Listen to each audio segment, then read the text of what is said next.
Monday, Tuesday, Wednesday, Thursday, Friday, Saturday.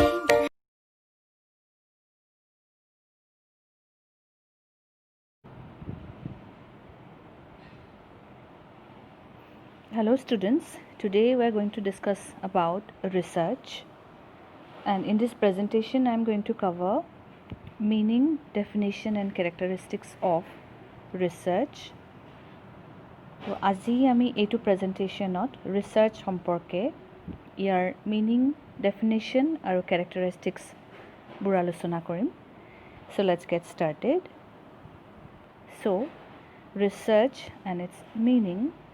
The term research consists of two words, that is re and search. Re means again and search means to find out something. So the following is the process. Person, that is investigator or the researcher, observes again and what he observes, a phenomena. So to observe the phenomena, he has to collect the data, then he has to analyze the data, then he has to reach to the conclusions. তো research শব্দটো দুটা শব্দৰ সমষ্টি, এটা হৈছে ৰি আৰু আনটো হ'ল চাৰ্চ. ৰি শব্দটোৰ অৰ্থ সাধাৰণতে আমি সকলোৱে জানো. ৰি মানে হৈছে এগেইন এণ্ড এগেইন আৰু চাৰ্চ মানে হৈছে টু ফাইণ্ড আউট. চ' এই দুটা শব্দ লগ লাগি পেলাই যিটো শব্দ হৈছে সেইটো হৈছে ৰিচাৰ্চ, অৰ্থাৎ আকৌ চোৱা, আকৌ বিচৰা বা আকৌ অনুসন্ধান কৰা. তো এই গোটেই শব্দটো, এই ৰিচাৰ্চ শব্দটো যদি আমি বিশ্লেষণ কৰোঁ তেতিয়াহ'লে ইয়াত এটা প্ৰচেছ আমি ধৰি ল'ব পাৰোঁ, যে প্ৰচেছটো এনেকুৱা যে পাৰ্চন বুলি কওঁতে ইয়াতে ইনভেষ্টিগেটৰজনক বা অবজাৰ্ভাৰজনক বা গৱেষকগৰাকীক বুজোৱা হৈছে বা ৰিচাৰ্চাৰগৰাকীক বুজোৱা হৈছে. চ' তেওঁ অবজাৰ্ভ কৰে, বাৰে বাৰে অবজাৰ্ভ কৰে, অৰ্থাৎ এগেইন এণ্ড এগেইন হি অবজাৰ্ভছ. কি অবজাৰ্ভ কৰে বা কি পৰ্যবেক্ষণ কৰে? দ্য ফেনমেনা. ইয়াত ফেনমেনা শব্দটোৰ জৰিয়তে সমস্যাটোক বুজোৱা হৈছে, অৰ্থাৎ যিটো সমস্যা লৈ পেলাই ৰিচাৰ্চাৰগৰাকীয়ে ৰিচাৰ্চৰ যিটো প্ৰক্ৰিয়া সেইটো আগবঢ়াব বিচাৰিছে, সেই সমস্যাটোক, সেই প্ৰব্লেমটোক, যাক আমি ৰিচাৰ্চ প্ৰব্লেম বুলি কওঁ, সেই প্ৰব্লেমটোক ইয়াত ফেনমেনা বুলি কোৱা হৈছে. তো ফেনমেনাটোক অবজাৰ্ভ কৰি থকাৰ লগে লগে তেতিয়াহে সুকলমে সেইটোক অবজাৰ্ভ কৰিব পৰা যাব যেতিয়া সেই সম্পৰ্কে তেওঁ কিছুমান ডেটা কালেক্ট কৰিব. That is he has to collect the data. ডেটাখিনি কালেক্ট কৰাৰ পিছত, অৰ্থাৎ তথ্যখিনি সংগ্ৰহ কৰাৰ পিছত তেওঁ সেইখিনি বিশ্লেষণ কৰিব লাগিব, অৰ্থাৎ সেইখিনিক এনালাইজ কৰিব লাগিব.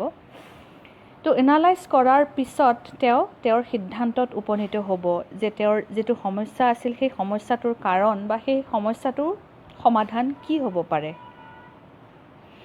তো ৰিচাৰ্চ বুলি কোৱাৰ লগে লগে এই গোটেই প্ৰক্ৰিয়াটোক বুজোৱা যায় বা এই গোটেই প্ৰচেছটোক বুজা যায় যে ইনভেষ্টিগেটৰজনে কোনো এটা সমস্যা ষ্টাডি কৰিব লাগিব, অবজাৰ্ভ কৰিব লাগিব. অবজাৰ্ভ কৰোঁতে তেওঁ কিছুমান তথ্য হাতত পৰিব আৰু সেই তথ্যসমূহক তেওঁ বিশ্লেষণ কৰিব লাগিব. বিশ্লেষণ কৰাৰ পিছত তেওঁ যিটো সত্যত উপনীত হ'ব সেইটোৱে বিজ্ঞানৰ ভাষাত পৰম সত্য বুলি কোৱা হয় বা সেইটোকে শুদ্ধ বা প্ৰকৃত জ্ঞান বুলি কোৱা হয়. Meaning, research is simply the process of arriving at a dependable solution of a problem through planned and systematic collection, analysis and interpretation of data. It is a process for advancing knowledge, for promoting progress in the society. So research is the most important process for answering certain questions, for advancing knowledge.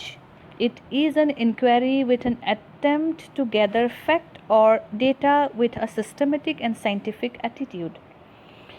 So research is a process, a scientific process, it is a systematic process, আৰু এই প্ৰচেছটোৰ জৰিয়তে আমি আমাৰ সমস্যাসমূহৰ একোটা সমাধানত উপনীত হওঁ বা সমাধান কিছুমান আমি উলিয়াব পাৰোঁ, যিবোৰ সমাধান নেকি প্ৰত্যেকজন ব্যক্তিয়ে মানি ল'ব পাৰিব.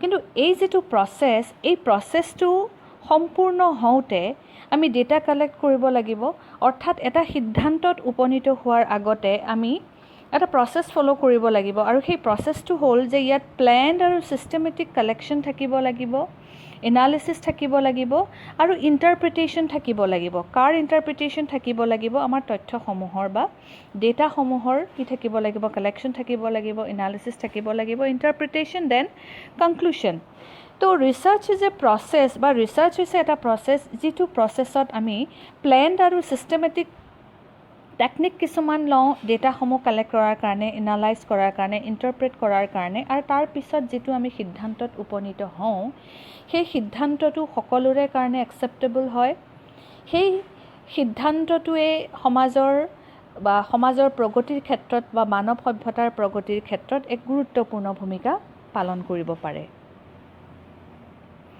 Then the definition, according to C.C. Crawford, research is simply a systematic and refined technique of thinking, employing specialized tools, instruments, and procedures in order to obtain more adequate solution of a problem.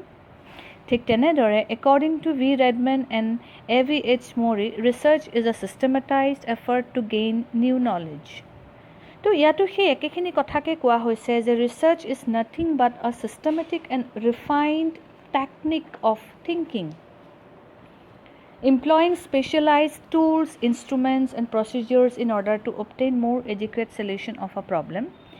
So research is a diligent and careful investigation or examination for discovering truths. It comprises of defining and redefining problems, then formulating hypotheses or suggested solution, then collecting, organizing and evaluating data, making deductions and reaching conclusions.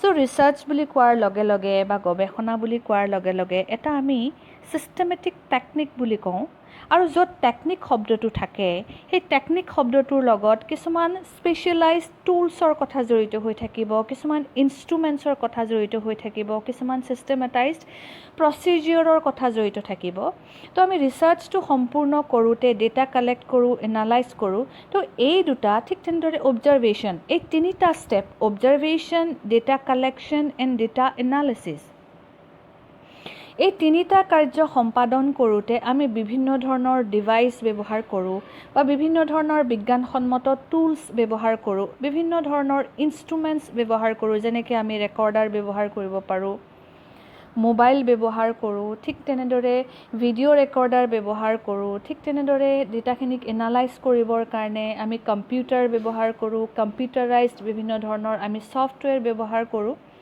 তো গতিকে research প্ৰক্ৰিয়াটো হৈছে সম্পূৰ্ণৰূপে systematic আৰু বিজ্ঞানসন্মত সেই গোটেই তথ্যসমূহক আমি বিশ্লেষণ কৰিব যাওঁতে সেইখিনিক আমি কালেক্ট কৰিব যাওঁতে বিভিন্ন ধৰণৰ সিস্টেমেটাইজড অৰ ষ্টেণ্ডাৰ্ডাইজড টুলছ ইনস্ট্ৰুমেন্টসমূহ ব্যৱহাৰ কৰি লাষ্টত এটা আমি কনক্লুশনত উপনীত হওঁ বা লাষ্টত আমি এটা সিদ্ধান্তত উপনীত হওঁ আৰু সেই সিদ্ধান্তটোৱেই হ'ব লাষ্টত উপনীত হোৱা সেই কথাখিনিয়েই হ'ব আমাৰ সমস্যাটোৰ সমাধান ঠিক তেনেদৰে ৰেডমেন আৰু মৰিও সেইখিনি কথাকেই কৈছে যে research is a systematised effort to gain more knowledge of new knowledge research মানে হৈছে এটা systematised effort or systematised endeavour to gain new knowledge Then the characteristics of research, firstly, its specific characteristics. So research requires an interdisciplinary approach. Research usually employs deductive reasoning process. Research should come out of a desire to do things better. Research is not the field of the specialist only. Research cannot be a mechanical process. Research requires extensive material. So প্ৰথমটো research requires an interdisciplinary approach. এতিয়া আমি social সায়েন্সত যিমানবিলাক research কৰোঁ সেইবিলাক আমাৰ সমাজৰ লগত জড়িত তো সমাজ এখন গঠিত বা সংগঠিত হওঁতে বিভিন্ন ধৰণৰ উপাদান জড়িত হৈ থাকে তো আমি ৰাজনীতি বিজ্ঞানৰ ষ্টুডেণ্ট হিচাপে বা ৰাজনীতি বিজ্ঞানৰ স্কলাৰ হিচাপে যদি অকল আমি ৰাজনৈতিক দৃষ্টিভংগীৰে বা ৰাজনৈতিক তত্ত্বসমূহৰ জৰিয়তে সমাজখনক বিশ্লেষণ কৰোঁ, তেতিয়াহ'লে তাৰ পৰা আমি যিখিনি তথ্য পাম, সেই তথ্যখিনি সমাজৰ গোটেইখিনি সমাজত জড়িত থকা গোটেই ব্যৱস্থাখিনিৰ উত্তৰ হয়তো নিদিব পাৰে। তো গতিকে সমাজৰ প্ৰত্যেকটো উপাদানক ভালকৈ বিশ্লেষণ কৰিব লগা হ'লে আমি হয়তো কেতিয়াবা সমাজতত্ত্বৰ সিদ্ধান্তসমূহকো ষ্টাডিৰ অন্তৰ্ভুক্ত কৰিব লাগিব, বা সমাজ বিজ্ঞানৰ অন্তৰ্ভুক্ত যিমানবিলাক বিষয় আছে সেই বিষয়ৰ লগত জড়িত থকা প্ৰত্যেকটো থিয়ৰী হয়তো আমি এমপ্লয় কৰিব লগা হ'ব পাৰে। আৰু সেইটো কাৰণে ৰিচাৰ্চক আমি ইণ্টাৰডিচিপ্লিনাৰী ষ্টাডি বুলি কওঁ। অৰ্থাৎ ৰাজনীতি বিজ্ঞানৰ ষ্টুডেণ্টে অকল ৰাজনীতি বিজ্ঞানৰ তত্ত্বসমূহক লৈ পেলাইহে যে সমাজখন ষ্টাডি কৰিব তেনেকুৱা নহয়। তো বিভিন্ন ছাবজেক্টৰ লগত জড়িত, বিভিন্ন ডিচিপ্লিনৰ লগত জড়িত থকা বিভিন্ন তত্ত্বসমূহতে এমপ্লয় কৰি পেলাই সমাজখনক বিশ্লেষণ কৰিব পাৰে। Then research usually employs deductive reasoning process. Research মানেই হৈছে এটা ডিডাক্টিভ ৰিজনিং প্ৰচেছ। ডিডাক্টিভ মানে হৈছে আমি তাক কমাই দিব লাগিব। অৰ্থাৎ প্ৰথমতে আমি বহলাই আলোচনা কৰিম সমাজ সম্পৰ্কে, সেই ফেনমেনাটো সম্পৰ্কে, সমাজৰ লগত জড়িত থকা সেই সমস্যাটো, যিটো সমস্যা আমি ষ্টাডি হিচাপে লৈছোঁ, আমি ৰিচাৰ্চ কৰিবৰ কাৰণে যিটো সমস্যা বাছি লৈছোঁ, সেই সমস্যাটোৰ কাৰণসমূহ, এই কাৰণটোৰ লগত জড়িত থকা অৰ্থাৎ সেই প্ৰব্লেমটোৰ লগত জড়িত থকা বিভিন্ন ফেক্টৰ্ছখিনি আমি বহলাই আলোচনা কৰিম। বহলাই আলোচনা কৰাৰ পিছত তাক আমি এটা শুদ্ধ সিদ্ধান্তত উপনীত হ'বৰ কাৰণে বিশ্লেষণ কৰি পেলাই আমি মাত্ৰ লাষ্টত তাক ডিডাক্ট কৰি পেলাই সাৰাংশত তাক আমি উপলব্ধ কৰোৱাই পেলাই এটা উত্তৰ আমি বাছি উলিয়াব লাগিব। আৰু সেইটোকে ডিডাকশ্যন প্ৰচেছ বুলি কোৱা হয়। অৰ্থাৎ লাষ্টত আমি জেনেৰেলাইজ কৰিব লাগিব যে আচলতে আমাৰ সমস্যাটোৰ সমাধান ক'ত। তো এই প্ৰচেছটোক ডিডাক্টিভ ৰিজনিং বুলি কোৱা হয়। Then research should come out of a desire to do things better. Research তেতিয়া নহ'বই যদি সমাজত কোনো ধৰণৰ সমস্যা নাথাকে, সমাজত যদি কোনো ধৰণৰ তেনেকুৱা ধৰণৰ প্ৰব্লেমছ নাথাকে, তেতিয়াহ'লে ৰিচাৰ্চ নহয়। ৰিচাৰ্চ মানেই হৈছে সমস্যাটোৰ সমাধানটো বিচৰা। তো ৰিচাৰ্চ কৰাৰ মানসিকতাটোৱেই হৈছে যে যিখিনি প্ৰচলিত হৈ আছে সেইখিনিক আকৌ ভালদৰে চোৱা বা বেয়া বস্তুটোক আকৌ ভালদৰে ৰূপায়িত কৰা। Then research is not the field of the specialist only. So research বুলি কোৱাৰ লগে লগে যে অকল যে ৰিচাৰ্চ কৰিবৰ কাৰণে কিছুমান স্পেচিয়েলাইজড মানুহেহে যে ৰিচাৰ্চ কৰিব পাৰিব সেইটো নহয়। সমাজৰ বিভিন্ন ক্ষেত্ৰত যিবিলাক মানুহে নিজৰ পাৰদৰ্শিতা দেখুৱাই থৈছে, নিজৰ প্ৰতিভাবিলাক যিয়ে দাঙি ধৰিব পাৰিছে, সেই সকলৰ প্ৰত্যেকজন ব্যক্তিয়ে, সমাজৰ প্ৰতিটো ক্ষেত্ৰৰ প্ৰতিজন ব্যক্তিয়ে যাৰ নেকি সামাজিক, ৰাজনৈতিক বা অৰ্থনৈতিক, নৈতিক এই দৃষ্টিকোণৰ পৰা যিজন ব্যক্তিৰ এৱেৰনেছ আছে, সেই প্ৰত্যেকজন ব্যক্তিয়েই গৱেষণা কৰিব পাৰে। Then research cannot be a mechanical process. সমাজখন কেতিয়াও মেকানিকেল প্ৰচেছৰ জৰিয়তে ষ্টাডি কৰিব নোৱাৰি, কাৰণ সমাজত মানুহ থাকে। মানুহৰ সমস্যাসমূহ আমি সম্পূৰ্ণৰূপে মেকানিকেলি ষ্টাডি কৰিব নোৱাৰোঁ, কাৰণ মানুহ বুলি কোৱাৰ লগে লগে আৱেগ অনুভূতি থাকে। তো গতিকে আৱেগ অনুভূতিক আমি যন্ত্ৰৰে জুখিব নোৱাৰোঁ। তো গতিকে মানুহৰ লগত জড়িত থকা, সমাজৰ লগত জড়িত থকা সমস্যাসমূহ ষ্টাডি কৰিব লগা হ'লে আমি মেকানিকেল প্ৰচেছটো ল'ব নোৱাৰোঁ। Then research requires extensive material.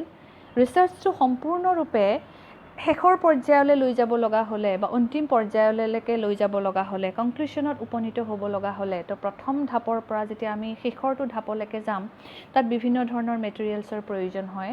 অৰ্থাৎ টকা পইচাৰ কথা আহে বা বিভিন্ন ধৰণৰ ৰিচৰ্চৰ কথা আহে। তো গতিকে এইটো টাইম কনজিউমিঙো হয় আৰু মানি কনজিউমিঙো হয় আৰু বিভিন্ন ধৰণৰ ৰিচৰ্চৰ প্ৰয়োজন ইয়াত হয়। Then general characteristics of research, এইখিনি আমি সাধাৰণতে জানোৱেই ৰিচাৰ্চৰ ষ্টুডেণ্ট হিচাপে, যে it gathers new knowledge or data from primary or first hand sources. It places emphasis upon the discovery of general principles. It is logical and objective. The researcher eliminates personal feelings and preferences. Research is carefully recorded and reported. Then conclusions and generalizations are arrived at carefully and cautiously. So it gathers new knowledge or data from primary or first hand sources. So research হৈছে এনেকুৱা এটা process যিটো প্ৰচেছত নেকি আমি first hand data বা primary চ'ৰ্চৰ পৰা data collect কৰি পেলাই আমাৰ সমস্যাটোৰ সমাধান উলিয়াবলৈ যত্ন কৰোঁ। কিন্তু ইয়াতে এটা কথা মনত ৰাখি থোৱা ভাল হ'ব যে অকল আমি প্ৰাইমাৰী চ'ৰ্চেছৰ পৰাই ডেটা নাপাওঁ, ছেকেণ্ডেৰী চ'ৰ্চেছৰ পৰাও আমি বিভিন্ন তথ্য সংগ্ৰহ কৰিব পাৰোঁ। Then it places emphasis upon the discovery of general principles. তো গৱেষণাৰ মূল লক্ষ্যই হৈছে বা ৰিচাৰ্চৰ মূল লক্ষ্যই হৈছে প্ৰিন্সিপলছ কিছুমান প্ৰিপেয়াৰ কৰা সমাজ সম্পৰ্কে সেই সমস্যাটো সম্পৰ্কে বিভিন্ন ধৰণৰ প্ৰিন্সিপলছ প্ৰিপেয়াৰ কৰা যাৰ জৰিয়তে সমাধানৰ পথ উলিয়াব পৰা যাব Then it is logical and objective and it is most important characteristic of research যে এটো লজিক্যাল হ'ব লাগিব ৰিসাৰ্চ বুলি কোৱাৰ লগে লগে যেটো আমি সিদ্ধান্তত উপনীত হ'ম হেতু লজিক্যাল হ'ব লাগিব অৰ্থাৎ ইন্টেলেকচুৱেল কিছুমান লজিক আমি ইয়াত ব্যৱহাৰ কৰিব লাগিব আৰু সেই লজিক সমূহৰ জৰিয়তে আমি যেতিয়া যুক্তিসংগতভাৱে বাছ বিচাৰ কৰি পেলাই যেতিয়া কোনো এটা কাৰ্য সম্পাদন কৰো হেতু সাধাৰণতে অবজেক্টিভ হয় আৰু অবজেক্টিভ হ'বৰ কাৰণে ৰিসাৰ্চাৰজনে লজিক্যালি গোটেইখিনি কথা অবজাৰ্ভ কৰি পেলাই সেই কথাখিনি তেওঁ ৰেকৰ্ড কৰিব লাগিব Then the researcher eliminate personal feelings and preferences. So আমি আগৰ কথাটোত পাইছিলো যে ৰিসাৰ্চ সাধাৰণতে অবজেক্টিভ হ'ব লাগে বা অবজেক্টিভ হয় So য'ত অবজেক্টিভ থাকে য'ত অবজেক্টিভিটিৰ কথা আহে তাত পাৰ্সোনাল ফিলিংস বা পাৰ্সোনাল জাজমেন্টৰ কথা নাহে এটো সম্পূৰ্ণৰূপে বিজ্ঞানসন্মত আৰু সম্পূৰ্ণৰূপে যুক্তিসংগত সম্পূৰ্ণৰূপে ৰেডিকেল বা ৰেশনাল হ'ব লাগিব Research is carefully recorded and reported তো যিমানখিনি তথ্য পোৱা যায় যিমান অবজাৰ্ভ কৰি পেলাই কোৱেশ্চনেয়াৰ প্ৰিপেয়াৰ কৰি শিডিউল প্ৰিপেয়াৰ কৰি পেলাই যিমান তথ্য সংগ্ৰহ কৰা যায় যিমান অবজাৰ্ভ কৰি পেলাই যিমানবিলাক ফ্যাক্টস পোৱা যায় সেই ফ্যাক্টস বিলাক ৰেকৰ্ড কৰিব লাগিব অৰ্থাৎ ইন ৰিটেন ৰাখিব লাগিব ৰাখি পেলাই তেওঁ কি কৰিব লাগিব ৰিসাৰ্চাৰজনে সেইখিনি ৰিপৰ্ট কৰিব লাগিব ৰিপৰ্ট মানে হৈছে ফাইনালি থিসিসখন প্ৰিপেয়াৰ কৰা বা এমফিলৰ ক্ষেত্ৰত ডিজাৰ্টেশন প্ৰিপেয়াৰ কৰা Then conclusions and generalizations are arrived at carefully and cautiously. তো যিখিনি conclusions ওলাব সেইখিনি সাধাৰণতে generalizations বুলি কোৱা হয় তো generalization হ'ব লগা হলে এটা কথা generalize হ'ব লগা হলে সেই কথাটো সকলোৱে মানি ল'ব পৰা বিধৰ কথা হ'ব লাগিব আৰু সাধাৰণতে মানুহে সেই কথাটোৰ ক্ষেত্ৰতে একমত হ'ব পাৰে যেটো নেকি বিজ্ঞানসন্মত যুক্তিসংগত আৰু যাক বিচাৰ বুদ্ধিৰে মানুহে সঁচা বুলি গণ্য কৰে তেতিয়াহে সেই কথাটোৰ সাধাৰণীকৰণ কৰা যায় তো সাধাৰণীকৰণ কৰিবৰ বাবে ৰিসাৰ্চটো সম্পূৰ্ণৰূপে বিজ্ঞানসন্মত সিস্টেমেটিক্যালি আৰু ইন এ ডিসিপ্লিন ওয়ে কি কৰা যায় প্ৰত্যেকটো ষ্টেপ প্ৰবলেমটো ষ্টাডি কৰাৰ পৰা আদি কৰি অবজাৰভেশনৰ পৰা আদি কৰি data collection data analysis data ইন্টিগ্ৰেশনৰ এই প্ৰত্যেকটো ধাপ বা প্ৰত্যেকটো ষ্টেপ সাইন্টিফিক মেথডলজি এপ্লাই কৰি পেলাই কি কৰা হয় সম্পাদন কৰা হয় আৰু সেই গোটেই সিস্টেমটো তেনেকে সম্পাদন কৰাৰ ফলত বিজ্ঞানসন্মতভাৱে সম্পাদন কৰাৰ ফলত লাষ্টত আমি যেটো উত্তৰ পাওঁ শেষত আমি যেটো উত্তৰ পাওঁ সেই উত্তৰটোক আমি জেনাৰেলাইজেশন হিচাপে প্ৰস্তুত কৰি দিব পাৰো আৰু সেই কথাটো জেনাৰেলাইজড কথা এটা সকলো মানুহে কি কৰিব পাৰে একসেপ্ট কৰি ল'ব পাৰে So these are the sources. Thank you.